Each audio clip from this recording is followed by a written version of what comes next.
Abençoados, herdeiros amados da graça de Deus, estamos de volta aí.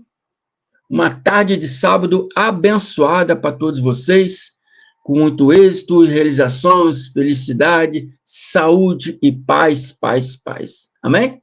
É que o irmão André aqui deseja a todos vocês aí. Amém? Vamos iniciar aqui mais um estudo aqui, e o tema desse estudo aqui é o arrebatamento segundo a Bíblia.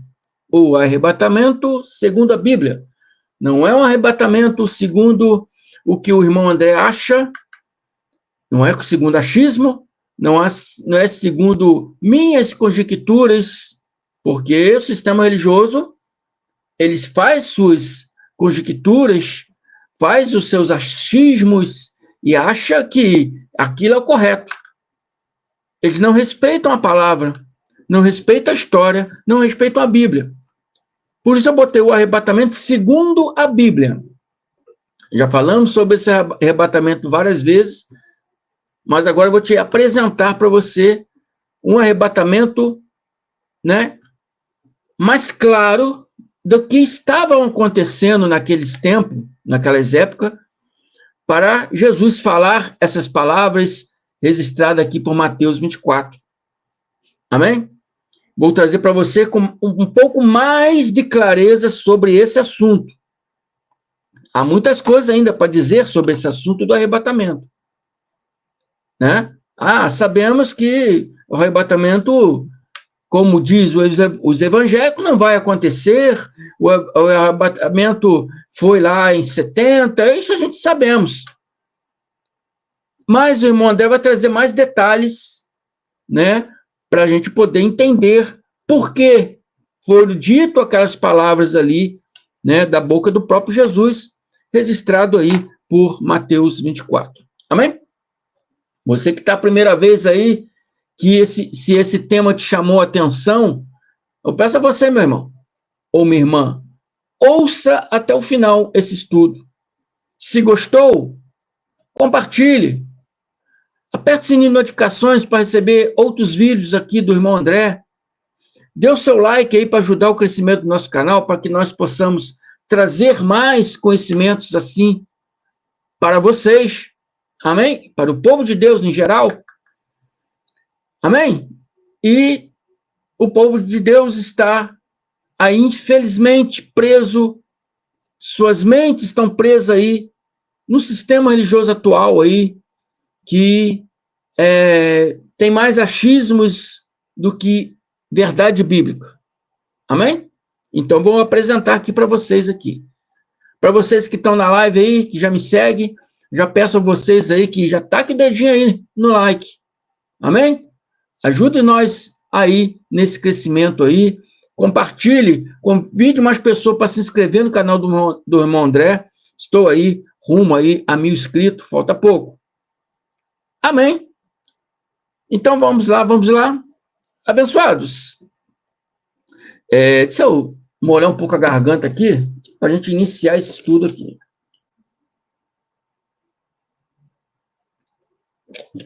Abençoados. Existem várias visões e várias versões sobre o tal arrebatamento.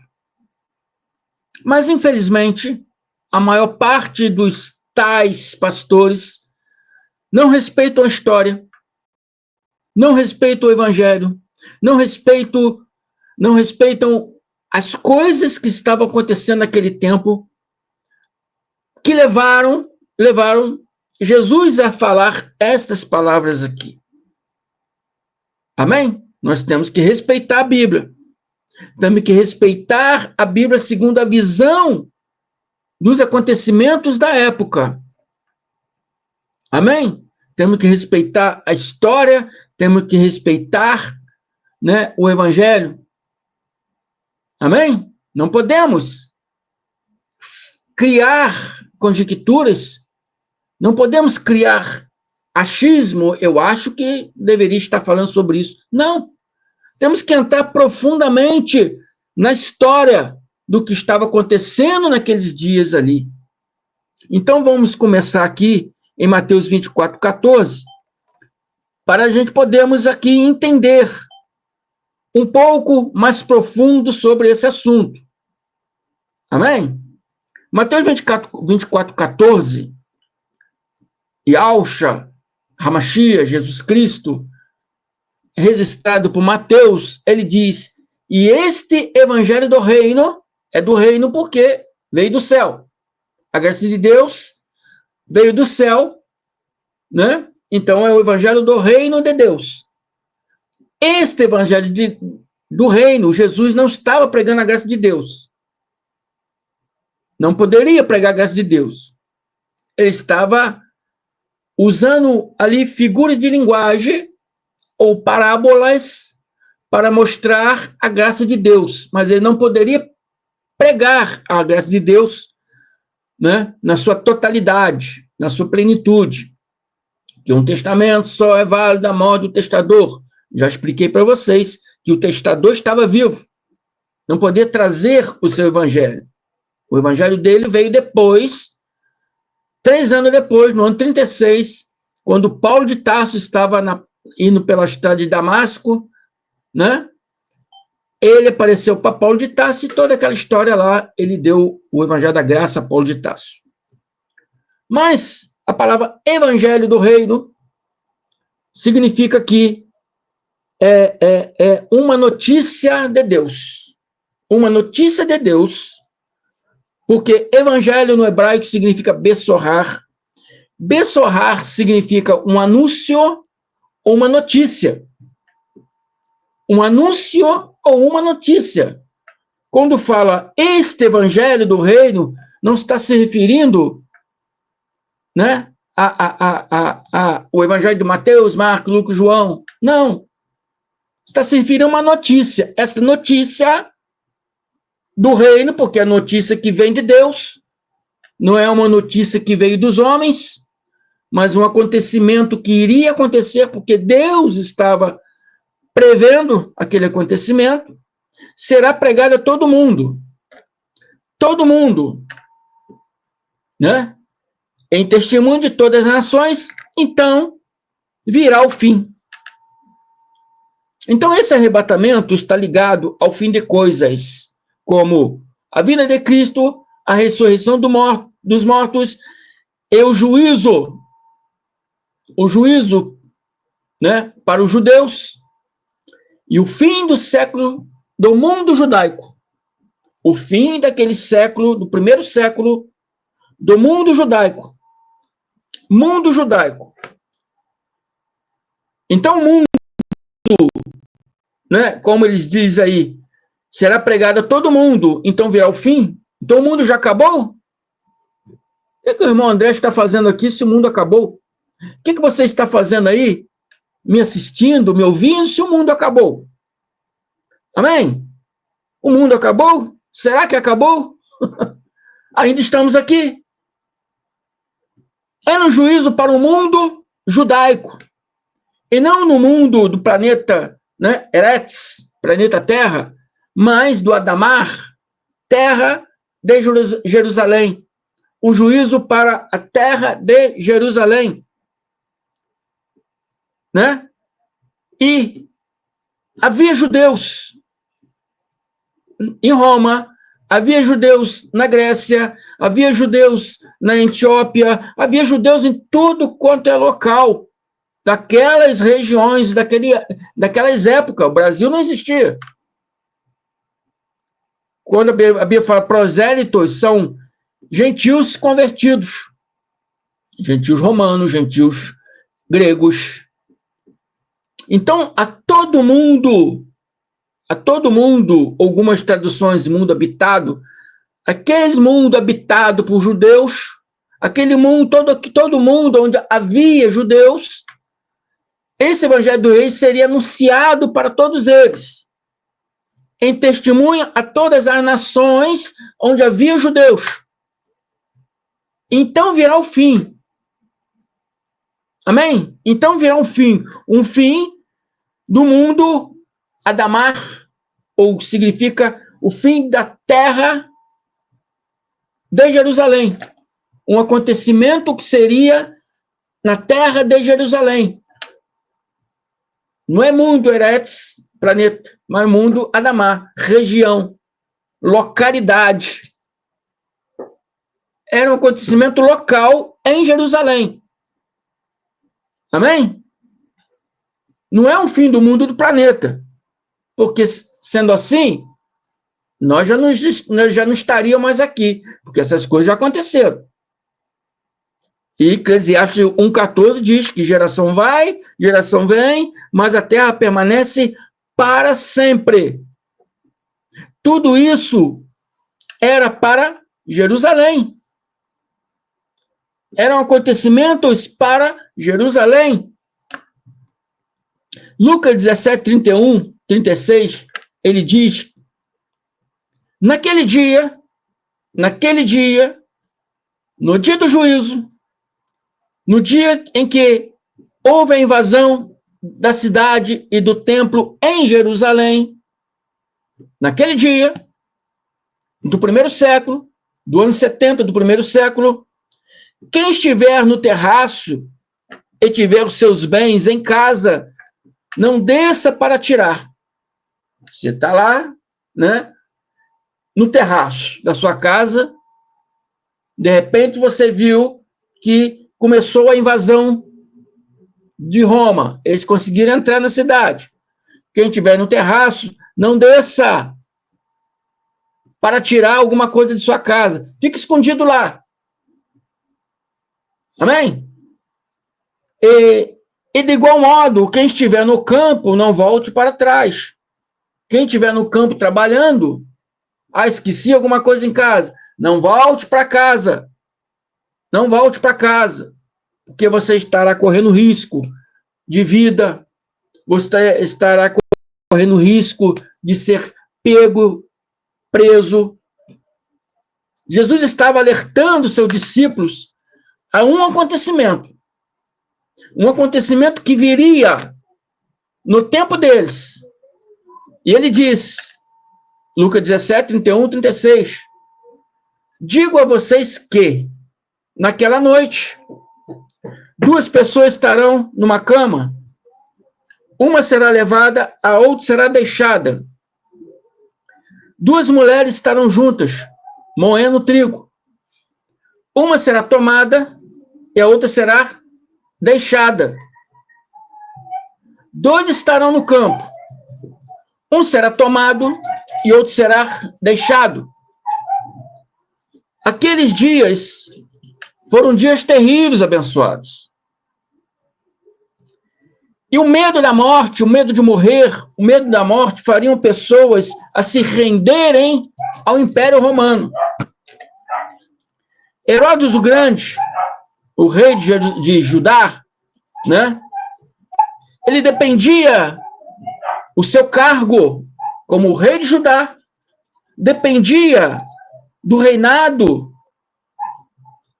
né? O seu reinado, né? Dependia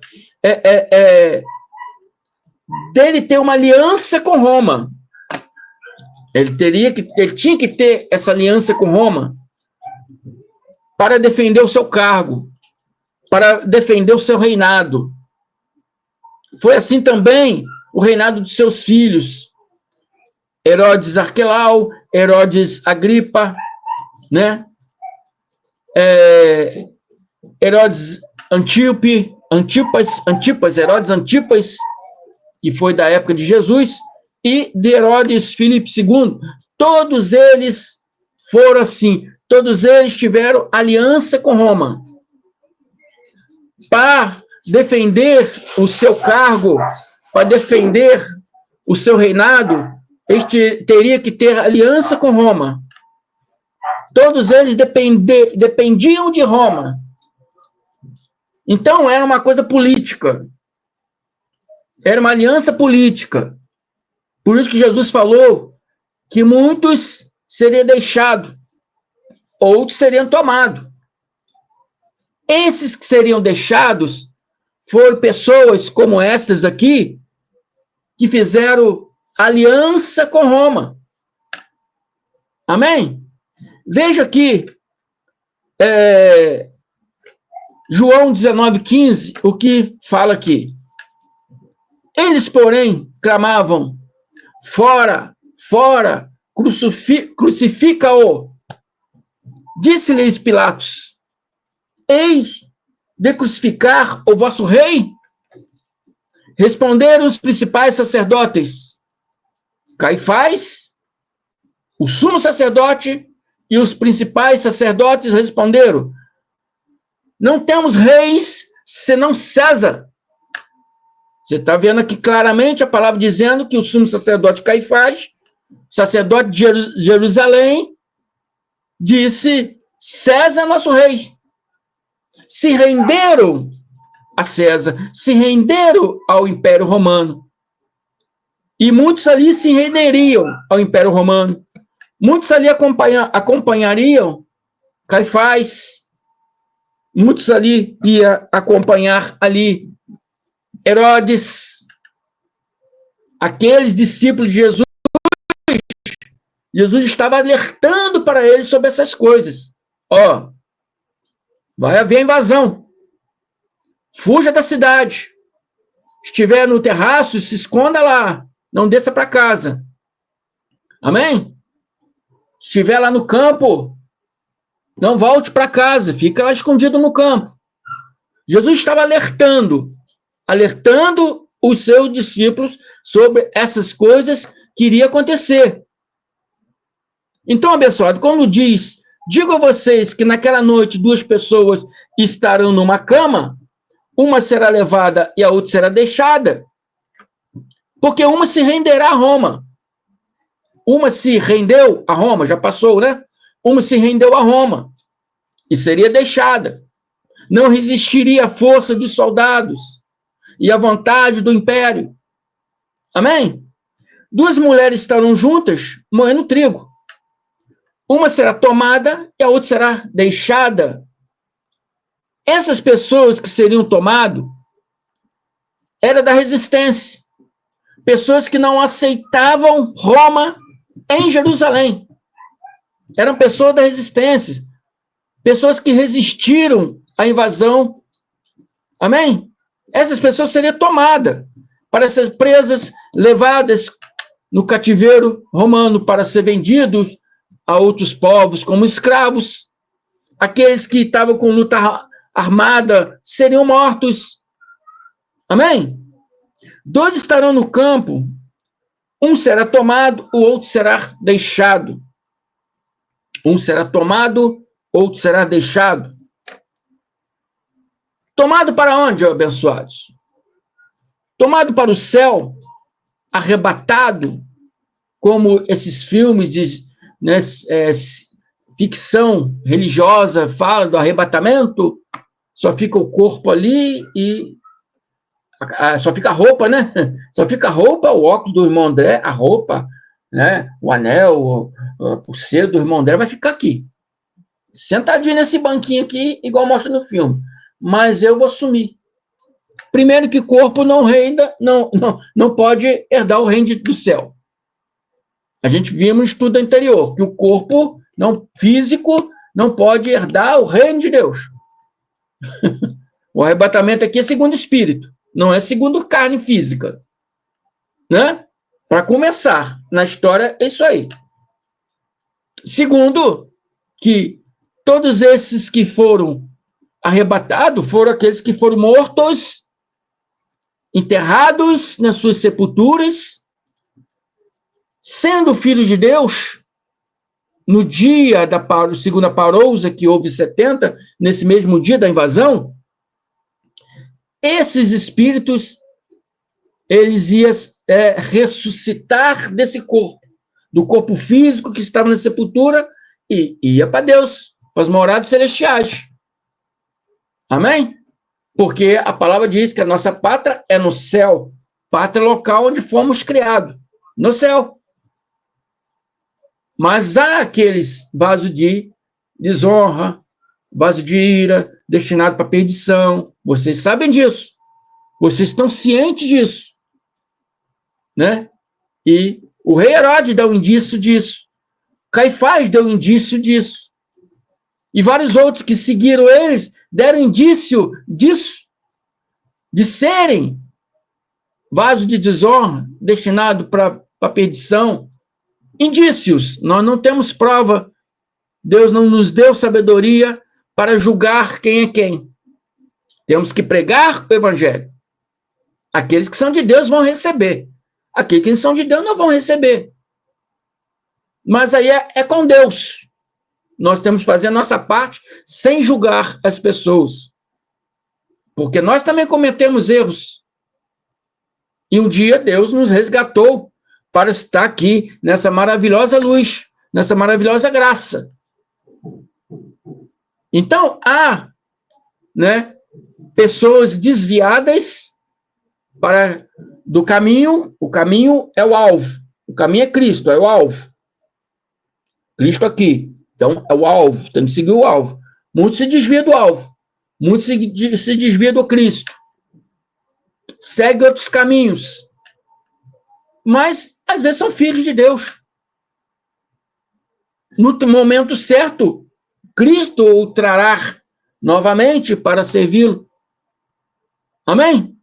Então, não podemos fazer julgamentos precipitados.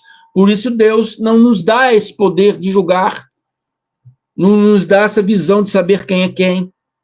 Pelo contrário, ele diz na palavra, não julgueis para não ser julgado, não apontar, porque quando se aponta, tem outro dedo virado para você. Está compreendendo? Então, abençoados, esses 2 homens estão no campo, um será tomado. Esse que será tomado, não é tomado para ser arrebatado, mas tomado pelo exército romano, como prisioneiro. Outro será deixado. Esse que será deixado porque se rendeu, assim como Pilatos, assim como Herodes, assim como Caifás e os principais sacerdotes que dizem que César é o rei deles. Esses, e muitas pessoas iriam seguir esses homens. Então, Jesus está dizendo claramente que haviam pessoas que seriam tomadas e havia pessoas que seriam deixadas.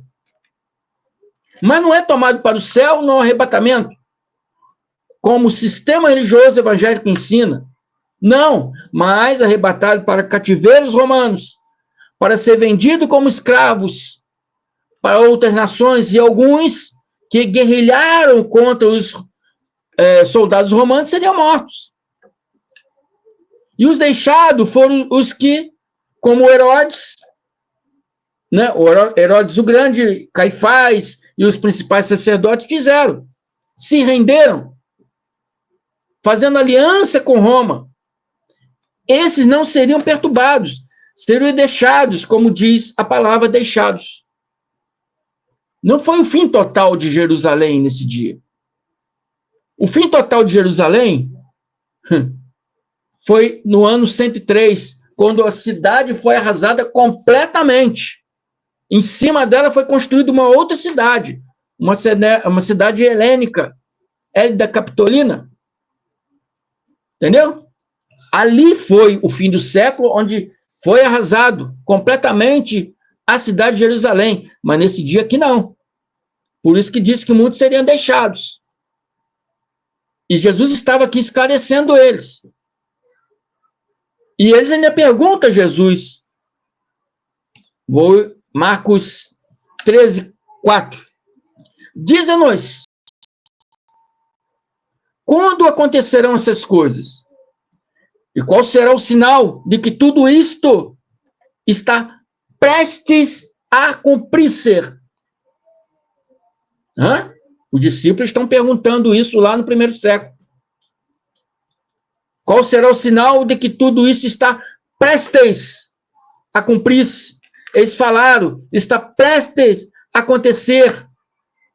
E não quando acontecerá. Quando acontecerá, Senhor? Lá no século 21?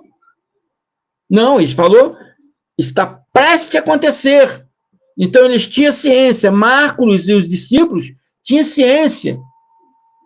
Marcos, discípulos, apóstolos, tinha ciência, tinha conhecimento, tinha sabedoria. Eles sabiam que todas aquelas coisas aconteceriam naquela geração. Então, Marcos escreveu: qual será o sinal de que tudo isso está prestes a acontecer? Então, ele sabia que naqueles dias ali, eles estavam ali atentos, porque naqueles dias estavam prestes a acontecer essas coisas. Não daqui a 20 séculos depois, hoje, no século XXI. Não. Ele estava claro. A coisa é clara. Ele estava ciente de que isso aconteceria nos dias deles.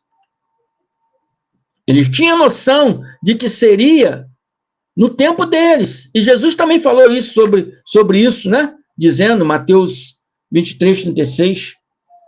Jesus disse aqui: com toda certeza vos asseguro que tudo isso acontecerá a esta geração. Tudo isso acontecerá a esta geração. Amém? A esta geração. Algumas traduções na geração presente. Presente do primeiro século.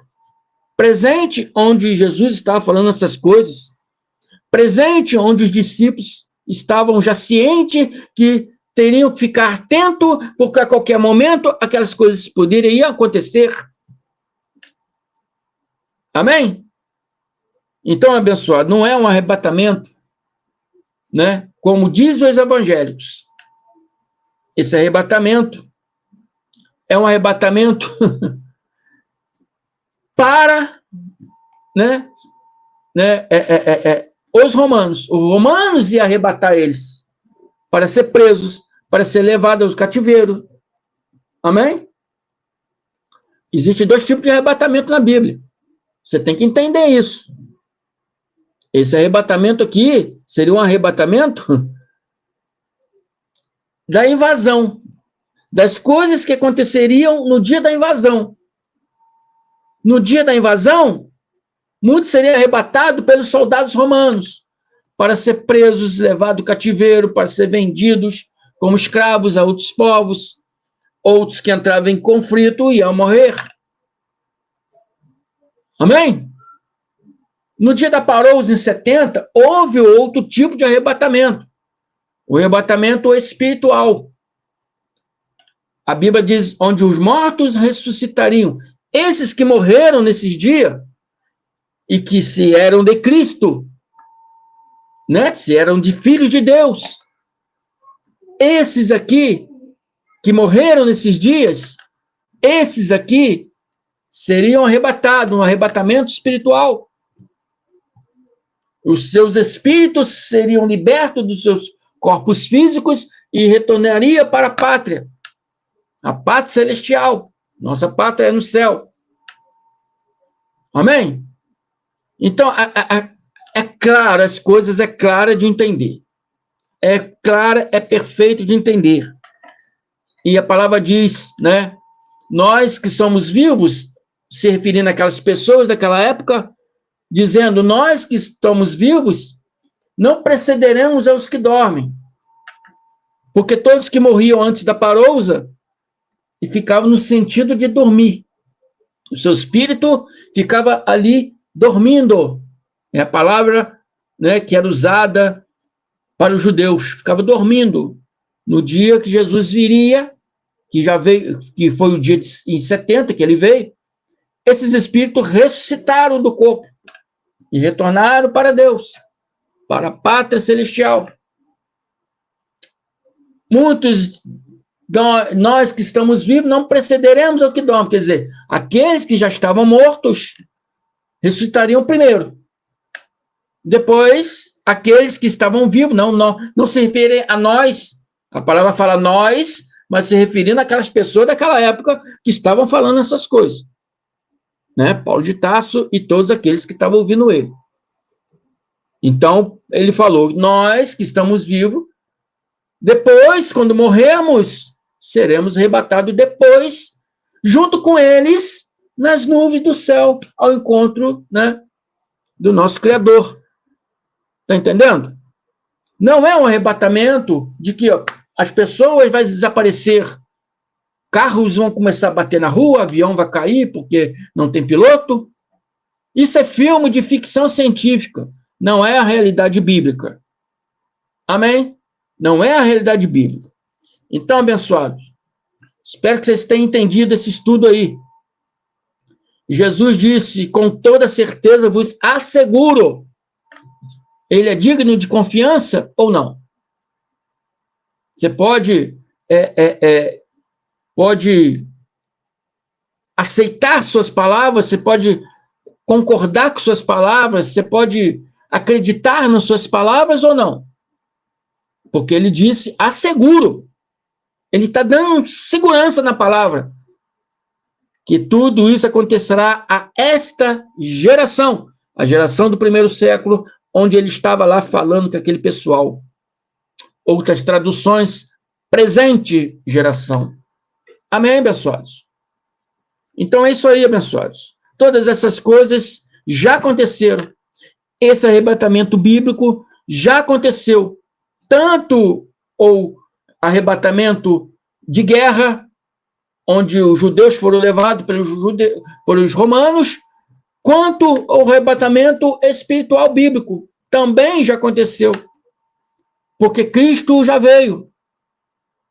Amém? Lá no ano 70, no dia da invasão. Está entendendo? Então, abençoados, tudo isso já aconteceu. Não podemos ficar de achismo, de conjecturas, mas temos que seguir o que a história bíblica está nos mostrando. Essa é a coerência. A coerência da palavra é respeitar a historicidade. Amém? Respeitar o que está sendo dito aqui. Amém? Se você está me vendo a primeira vez e gostou, para ajudar esse canal, aperte o sininho de notificações para receber outros vídeos novos. Segunda-feira estou de volta. Amém? E dá o seu like aí, para mostrar, né, o YouTube que você está gostando e está interessado e quer saber mais, para que ele possa recomendar a mais pessoas. Amém? Agradeço a todos vocês aí que têm participado da minha live. Continue comigo aí. Não esqueça, tá com o dedinho no like aí, hein? Se inscreva aí no meu canal MDCG André Palhares. Traga mais pessoas para conhecer meu canal. Traga mais pessoas para se inscrever. Estou rumo aí a 1000 inscritos. Falta pouco, mas preciso da ajuda de cada um de vocês. Amém? Se inscreva também no canal do meu irmão Carlos Gomes, canal de Democracia Espiritual, e do meu irmão Ivanildo da Cruz, Guerreiro da Fé. Tem uma tarde de sábado abençoada, um fim de semana aí abençoado, cheio de êxito, realizações, felicidades, saúde e paz. Graça eterna a todos vocês. Muito obrigado. Até segunda, hein? Até lá.